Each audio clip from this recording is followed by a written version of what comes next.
আমার এই জীবনে এরকম প্রথম লাল চালের ভাত আজই খেতে বসছি। কিছু চাল আমার এক বোন দিয়েছে, স্কুলের এক ভাবি। তো বলছে যে খেয়ে দেখেন, তাদের নিজেদের হাতের চাল অনেক মজা।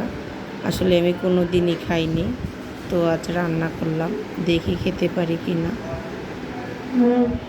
সাথে করেছি মসুরের ডাল ভর্তা আর চিচিঙ্গার ডিম দিয়ে ভাজি করেছি।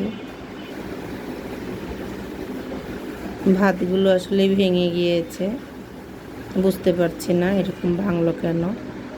আমি কি রান্না করতে পারিনি নাকি? তো আসলেই খেয়ে দেখব খেতে কীরকম স্বাদ। আমি ভর্তা এবং ভাজি নিয়ে নিলাম, সাথে লেবু নিয়েছে।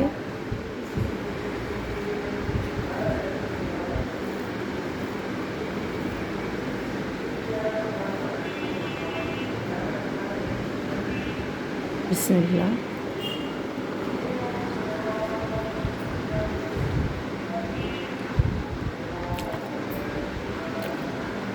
আসলে আমরা অন্যান্য চাল যেভাবে খেয়ে থাকি, চালের ভাত, ওটাই মজা। আসলে এটার যে লাল দেখা যাচ্ছে, এটা আসলে মুখে লাগে। এটা নাকি তাদের ঢেকি ছাটা চাল, তবে ডায়েটের জন্য কিন্তু এটাই অনেকে খেয়ে থাকেন। কী আর করবো, রান্না যখন করেছি খেতেই হবে, দানা চাল ফেলে দিব না, কষ্ট করে হলেও খাবো।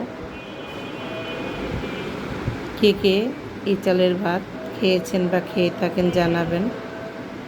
চালটা কি আসলে এই ঢেকি ছাটা কিনা, বা আপনাদের কাছে কেমন লেগেছে এই ভাত খেয়ে।